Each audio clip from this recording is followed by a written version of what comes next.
रक्षाबंधन का पर्व, श्रावण का महीना, जनकपुर के समीप एक गांव में रहने वाली विधवा ब्राह्मणी का एकमात्र बेटा प्रयागदास। प्रयाग सबने राखी बांधी, बहनों ने अपने अपने भाइयों के हाथ में राखी बांधी। प्रयाग को किसी ने राखी नहीं बांधी। सभी होते हैं रिश्तेदार, जबकि जर पास होता है और बिगड़ जाता गरीबी में जो रिश्ता खास होता है। प्रयागदास रोते हुए आए, मां मुझे किसी ने राखी नहीं बांधी। मां ने आंखों में आंसू भरकर कहा कि बेटा तुम्हारे कोई बहन नहीं है, बहन होती तो तुम्हें राखी बांधती। मेरे कोई बहन नहीं है। अब नन्हा सा बालक, 9 वर्ष का बालक, वो कहे कि जब सबके हाथ पांव नाक कान है तो मेरे हाथ पांव नाक कान है, और जब सबके बहन है तो मेरे बहन क्यों नहीं है। मां कैसे समझाती। और बालक रोए। अंत में मां ने कहा कि बेटा तुम्हारी भी बहन है, पर वो यहां नहीं है, अभी अपनी ससुराल में है। मेरी बहन का नाम क्या है। मां कहती बेटा तुम्हारी बहन का नाम सीता है। उनकी ससुराल कहां। अयोध्या है। मैं जाऊंगा। मां बोली अभी नहीं, तू और बड़ा हो जा, फिर मैं ले चलूंगी तुझे। लेकिन बालक के मन में यह भाव, मेरी बहन, और मां ने केवल जनकपुर के नाते कह दिया, मिथिला के नतवा से बढ़ी गेले शान है। मिथिला के नाते से ये शान बढ़ गई।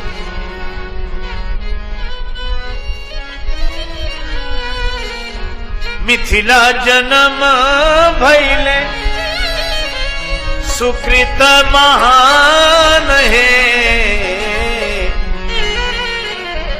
लाडली कृपा सो पवली, श्री जानकी कृपा सो पवली, ऐसे मेहमान है। लाडली कृपा सो पवली, ऐसे मेहमान है। लाडली कृपा सो, श्री जानकी जी की कृपा से ऐसे मेहमान मिले, और जानकी जी हमें मिली जनकपुर की कृपा से। इसीलिए मां ने भी कहा कि तुम्हारी बहन जानकी जी हैं, अयोध्यापुरी ससुराल है उनकी, वहीं है। बालक कहे मैं तो जाऊंगा। मां कहे कि बड़ा हो जा, मैं ले चलूंगी। बालक मौन हो गया, पर मन छटपटाता रहा। रात्रि को मां के साथ सोया, नींद नहीं आई, आंख बंद किए पड़ा रहा। आज सवेरे 4 बजे ही जग गया। थोड़ी नींद लगी फिर जाग जाए, नींद लगे फिर जाग जाए, सवेरे के 4 बज गए। उसको लगा कि मां ने सब पता बता ही दिया है, और अयोध्या तो वैसे ही प्रसिद्ध है, मैं पहुंच जाऊंगा, ज्यादा दूर थोड़ा ही है। बहन से राखी बंधवा के लौटाऊंगा शाम तक। लेकिन बहन को कुछ देना तो पड़ेगा। मां के पास केवल 2 धोतियां, एक वो धारण कर लेती, एक धोकर डाल देती, और कुछ नहीं था उसके पास। फटी हुई सिली हुई धोती धुली हुई रखी थी। प्रयागदास ने वह धोती ही उठा ली, बगल में दबा ली। बहन राखी बांधेगी, उसे दूंगा। और पैदल पैदल चल पड़े। अब जनकपुर से कोई अयोध्या पैदल आवे तो महीनों का रास्ता है। थोड़ी दूर ही चले, थक गए, सोचा आराम कर लूं फिर चलूंगा। एक पेड़ के नीचे आंख बंद करके सो गए, धोती सिरहाने रख ली, नींद लग गई। जब भगवान का कोई बनता है तो भगवान उस नाते को निभाते हैं। भगवान बोले जे तो चले विनीत तू जगतज मेरी ओर, तू संसार छोड़कर जितना मेरी ओर चलता है, तेते पग मैं भी धरूं करूं कृपा की कोर। उतने चरण मैं भी रखता हूं। भगवान जितना मैं चलूंगा उतने ही चरण आप रखेंगे तो कल्याण कैसे होगा? नहीं नहीं, चिंता की बात नहीं। एक चरण तेरो परे मम हित चित पे छूछ, और मेरो चरण बढ़ाई वो राजा बलि से पूछ। मैं जब चरण बढ़ाता हूं तो राजा बलि से पूछो। प्रयागदास सो गए वृक्ष के नीचे, आंख लग गई थी। नाम ना भूल जाऊं, सीता। सीता, अच्छा बहन का नाम सीता, बहनोई का नाम राम। सीताराम सीताराम सीताराम। सो गए। आश्चर्य, सोए थे वृक्ष के नीचे, और जब जागे तो सरजू किनारे वृक्ष जो उठे, भैया ये तो नदी है और ये नगर है। ये नदी कौन सी? लोगों ने बताया सरयू नदी है, और ये अयोध्या नगरी है। प्रयागदास ताली बजाकर बोलो आ गए। वही मां से मैंने कहा था ज्यादा दूर थोड़े ही है, अभी पहुंच जाएंगे। अब सवेरे निकले थे 9-10 बजे, तो अयोध्या पहुंच गए। अब सबसे पूछे, जो भी मिलता उसी से पूछते, भैया हमारी बहन सीता का मकान कहां है? अब साधु संत कहें मकान थोड़ा ही, मंदिर है उनका। और ये कहें मंदिर, अरे वो कोई देवी देवता थोड़ी ही है, हमारी बहन है। राखी बांधने नहीं आई तो हम आ गए, मकान बताओ। महात्मा कहें मकान तो, अरे बहनोई का नाम राम है। हाँ वही तो हम कह रहे हैं, उनका मंदिर है कनक भवन। सीताराम जी का मंदिर, किसी को प्रभु मिलते हैं वन में, किसी को मिलते अपने मन में, और जिसको जहां मिले सो जाने अपने, तो प्रभु कनक भवन में। वो कहे कनक भवन में होंगे तो ठीक रहेगा, हमारे बहन बहनों ही अलग हैं, उनका मकान है, हमें पता नहीं।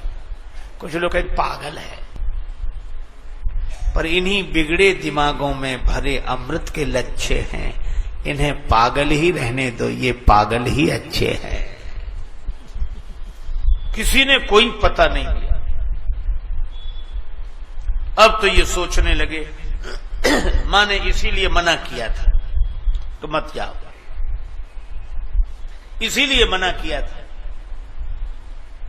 बताओ, वो ऐसे राजा हैं, उनके डर से सब ऐसे ही घूमते हैं। अब संत तो त्यागी, कपड़े भी नहीं पहनते, चुपचाप रहते हैं, थोड़ा बोलते हैं। मैं मकान पूछता हूं, मंदिर बताते हैं। शाम हो गई, पूछते पूछते भूख भी लग रही थी। चलो लौट जाएंगे, सवेरा होते ही लौट जाएंगे।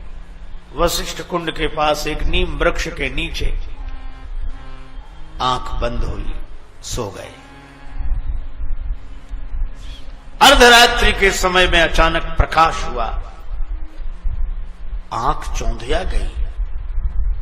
आंख खुली तो देखा एक हाथी झूमते हुए आ रहा है, झूमता आवे, और हाथी पर विराजमान भगवान श्री सीताराम जी, श्री सीताराम, और उस हनुमान जी के महावत, उस हाथी के महावत श्री हनुमान जी। सेवक पीछे पीछे आ रहे हैं। इसने जो दृश्य देखा तो चौंका। हाथी को देखकर समझ गया, नाराज हो गए, इसलिए सोचते हैं रात में ही हाथी से कुचलवा दो इसे।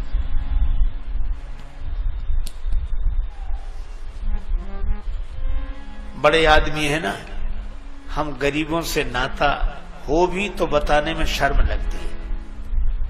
तो ये भी खड़ा हो गया, लेकिन ये क्या, हाथी को बिठाया गया, श्वेत रंग का हाथी। हाथी बैठा, सीढ़ी लगाई गई, और सीढ़ी से भगवान श्री सीताराम जी उतरे। प्रयागदास के पास जाकर खड़े हो गए। इतनी सुंदर दिव्य दंपत्ति का दर्शन कि जहां की देखकर आनंद मग्न हो गया। राम जी ने मुस्कुराकर कहा, भैया प्रयागदास। प्रयागदास चौंके, ये तो हमारा नाम भी जानते हैं। श्री सिया जी की ओर देखकर कहा, ये तुम्हारी बहन है। प्रयागदास ने हाथ जोड़े लेकिन कहा, ये मुझे लगता नहीं है कि मेरी बहन है। क्या तुम अपनी बहन से पहले भी कभी मिले हो? नहीं, मिल तो पहली बार ही रहे। फिर कैसे कहते हो ये तुम्हारी बहन नहीं है? राम ने कहा, बहन सीता तुम्हारी यह। बाल ने कहा कि समझ में ना आता है। क्यों? जब भाई को बहन मिलती है, विरह व्यथा से चरणों में लोट लोट कर रोती है बहन जब भाई मिल जाता है। भाई को देखकर बहन छाती से लिपटकर रोने लगती है। अगर ये मेरी बहन होती तो ऐसे खड़ी रहती? सीता माता के आंसू भर आए। भूल गई मैया पर भैया हमें भूले नहीं, भैरव सिया के उर्भाव भर आता है। रोने लगी सीता आंसुओं से पग धोने लगी, भाई भगनी का भगवान धन्य नाता है। श्री सीता जी ने राखी बांधी प्रयागदास के हाथ में। प्रयागदास का सिर झुक गया, आंसू बरसने लगे। धोती जो धुली हुई फटी सिली हुई साथ लाए थे, सिर झुकाकर वो धोती ही ऊपर कर दी। बहन, यह तुम्हारे लिए।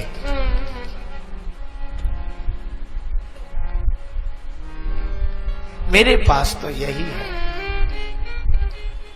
श्री जानकी जी ने कहा कि भैया, मैं जानती हूं मेरी मां के पास 2 ही धोतियां हैं, एक तुम लाए हो।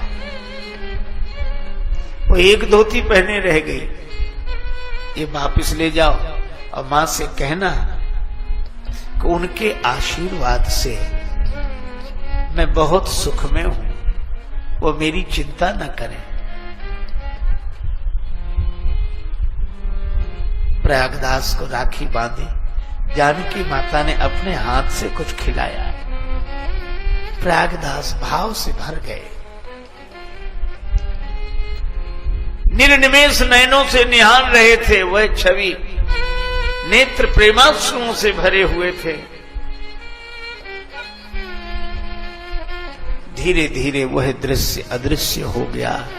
हाथी पर बैठे श्री सीताराम जी, महावत ने हाथी को चलाया। जानकी माता हाथी पर बैठकर भी भरे नयनों से अपने भैया की ओर देख रही थी। प्रयागदास श्री जानकी माता की ओर। दृश्य अदृश्य हो गया। प्रयागदास रात भर रोते रहे। सवेरा हुआ, अब किसी से कुछ कहने की स्थिति नहीं। वशिष्ठ कुंड पर रहने वाले एक वैष्णव महात्मा सवेरे निकले और जब उन्होंने बालक को देखा समझ गए इसको श्री किशोरी जी की कृपा प्राप्त हो गई, यह भगवत भक्त है। हृदय से लगाया, अपने आश्रम पर ले आए। रोता रहा बालक, स्नान कराया। थोड़ी देर में 2 देवियां आईं। दोनों के हाथ में स्वर्ण थाल थे, भोजन व्यंजनों से भरा थाल। उन दोनों देवियों ने कहा कि हमारे यहां श्री सत्यनारायण भगवान की कथा थी, ये प्रसाद आपको भेजा है, हम बाद में थाल ले जाएंगे, आप भोजन करो। दोनों ने प्रसाद पाया, थाल लेने कोई नहीं आया। समझ गए वो महात्मा कि श्री जानकी मैया ने ही अपने भैया की पहुनाई की है। रात भर रहे। दूसरे दिन सवेरे सवेरे महात्मा बोले, ये थाल तुम्हारे कारण आए, तुम ले जाओ। नहीं नहीं, मैं नहीं ले जाऊंगा। बहन का सामान, बहन का दिया हुआ सम्मान मैं नहीं लूंगा। न प्रयागदास ने थाल स्वीकार किए, न महात्मा ने। दोनों ने सलाह करके वो दोनों स्वर्ण थाल वशिष्ठ कुंड में डाल दिए। मां ने जो देखा बेटे को हृदय से लगा लिया। मेरे लाल, कहां गया था तू? मां, बहन के पास। तुझे बहन मिल गई? हाँ, देख ये राखी बांधू। अब मैं धोती देने लगा तो बोली नहीं नहीं, मेरी मां के पास 2 ही धोतियां हैं, तू वापस ले जा। ये वापस ले आया। मां उनका तो बड़ा ठाट बाट है। हाथी से आए थे रात को शायद इसलिए आए थे कि दिन में शर्म लगती होगी कि इतने गरीबों के हम रिश्तेदार, इसलिए रात में आए। और एक बात है मां, क्या संबंध है? पायन में पनही न इते, पायन में पनही न इते, उत्भूषण की तन पे छवि छाजी।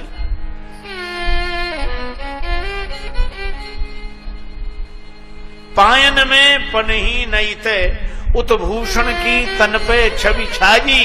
और जाहे विनीत लिखी धरनी, तेही की भगनी गजराज बिराजी। हमारे भाग्य में धरती लिखी है और हमारी बहन हाथी पर बैठी। मान की बात नहीं, मन में चित्त में एक चोट लगी मुहे मां जी।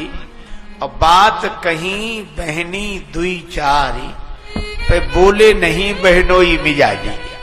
पर मां ने आकाश की ओर देखकर आंसू बहाते हुए हाथ जोड़े। वंदे विदेह तनया पद पुंडरीकम। श्री जानकी जी, आपने संबंध की लाज रखी। अब प्रयागराज का मन घर में नहीं लगता, अब उन्हें लगता बहन के पास जाओ। बड़े हुए तब समझ में आई बात, अब क्या करूं? मां अस्वस्थ रहने लगी, सेवा करते रहे। जब मां का शरीरांत हुआ तब अंतिम संस्कार भोज भंडारा करके जन्मभूमि को प्रणाम करके अवध आ गए। अवध में एक वैष्णव संत से दीक्षा ले ली। दीक्षा लेकर श्री सीताराम जी का भजन करने लगे। नित्य कथा सुनने जाते, सीताराम सीताराम सीताराम सीताराम करते रहते। एक दिन भगवान की कथा में सुन लिया कि राम जी को वनवास हो गया। राम जी वन में चले गए, श्री जानकी जी भी साथ गई और लक्ष्मण जी भी साथ गए। ये कथा में सुना, अब बड़बड़ाने लगे, क्या हो गया है इनको? किसके घर में झगड़ा नहीं होता, पर इतने छोटे से झगड़े के कारण कोई वन में जाता है? पर कोई समझाने वाला भी तो नहीं था इन्हें। खुद गए तो गए, हमारी बहन को भी लेकर गए। और लक्ष्मण जी वो तो वैसे ही बड़े क्रोध में हैं, वो ही ले गए होंगे सबको। मिले तो फिर मैं बात करूं जरा इससे। रोते जाए। व्यास जी से पूछा, वन में गए? हाँ गए हैं ना, तो कहां होंगे इस समय? यही अंतर है, हम लोग कथा को जानते हैं पर भक्त लोग कथा को जीते हैं। कहां होंगे इस समय? व्यास जी ने सोचा ये बड़ी कठिनाई, पर उन्होंने कह दिया चित्रकूट में। अच्छा चित्रकूट में, तब ठीक है। जब किसी से कुछ नहीं मांगा, अब मांगने लगे, जो भी मिलता भैया कुछ दे दे। क्यों? अरे अब कलह किसके घर में नहीं होता? वो देखो सीताराम जी, वो बहन भैया, बहन और हमारे बहनों दोनों चले गए, लक्ष्मण भैया भी गए संग में। अब पछताते होंगे बेकार वन में आए। कितना कष्ट है वहां वन में, न बिछाने को न ओढ़ने को, नंगे पांव विचरण कर रहे, आज इस वृक्ष के नीचे, कल उस वृक्ष के नीचे। तो अब उनके लिए कुछ इंतजाम करना है। लोग प्रसन्नता से देते, संत मांग रहे हैं। पैसा इकट्ठा किया, 3 जोड़े जूते बनवाए, 3 जोड़े पलंग और 3 जोड़े गद्दा, तकिया, रजाई, आप आश्चर्य करोगे, इन्हें हम लोग पागल समझते हैं। ये तीनों पलंग, जूते, रजाई, गद्दा सब अपने सिर पर रखा और अयोध्या से पैदल पैदल चित्रकूट के लिए चले। बीच में रुक जाते, फिर सीताराम सीताराम करते, फिर आगे चलते, फिर सीताराम सीताराम करते, फिर आगे चलते। चित्रकूट में फटिक शिला के पास मंदाकिनी गंगा के किनारे सामान उतार कर रखा।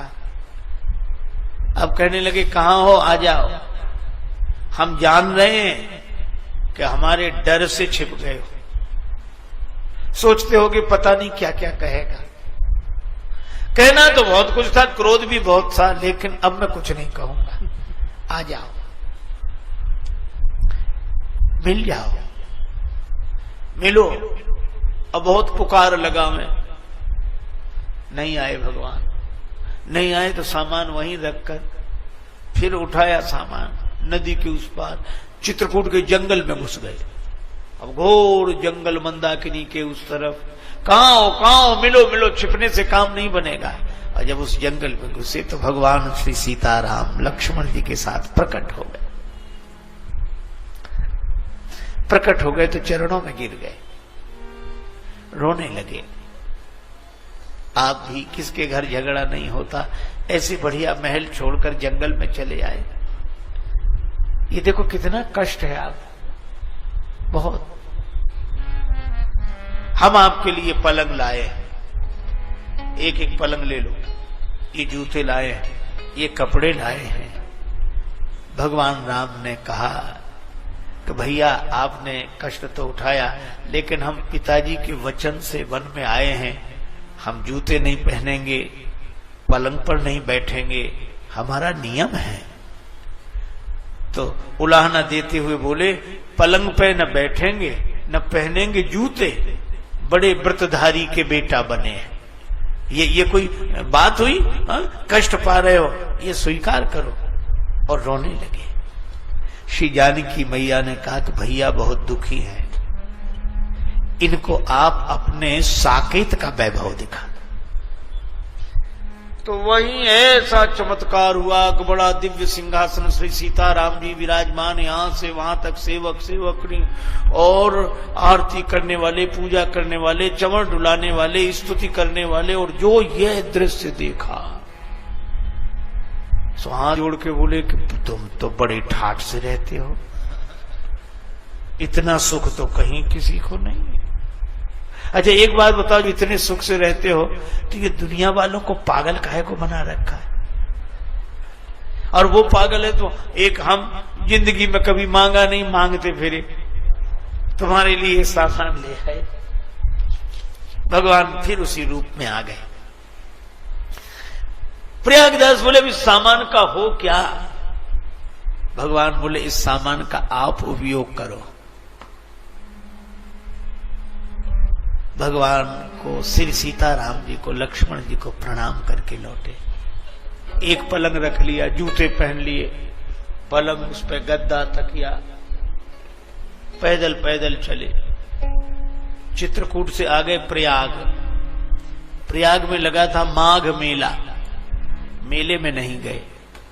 मेले के बाहर ही नीम का एक वृक्ष था और नीम के वृक्ष के नीचे अपनी चारपाई बिछाई, गद्दा तकिया लगाया, आराम से सो गए। मिट्टी का एक पात्र था, उसमें जल भरा, उसको करवा बोलते, वो रख लिया। किसी ने कहा कि महाराज मेले में नहीं गए? तो कहने लगे मतवादी हैं वहां इकट्ठे, मतवादी हैं वहां इकट्ठे, हम जाके करें क्या मेलों में? और प्रागदास श्री राम को लेकर पड़े रहेंगे ढेलों में। हम तो सीताराम जी का अलावा किसी को नहीं जानते, कुछ हम जानते नहीं, कुछ आता नहीं, बलराम सीताराम। किसी ने कहा कि ढेलों की बात कर रहे हो, पलंग पर सो रहे हो, ये गद्दा तकिया लगाए और ये जूते, ये महात्माओं के रहने का ढंग है? साधु ऐसे रहते तुम्हारी तरह, गद्दा तकिया लगाकर पलंग पर और जूते पहनकर चलें और ये रजाई ओढ़े, इतना ठाठ बाट? तब प्रयागदास बोले चुप रहो, हम कोई साधु थोड़े ही हैं, अच्छा फिर क्या हो? तो कहने लगे नीम के नीचे खाट बिछी है, नीम के नीचे खाट बिछी है और खाट के नीचे करवा, मिट्टी का जल भरा पात्र, नीम के नीचे खाट बिछी है, खाट के नीचे करवा और प्रागदास अलमस्ता सोवे राम लला को सरवा।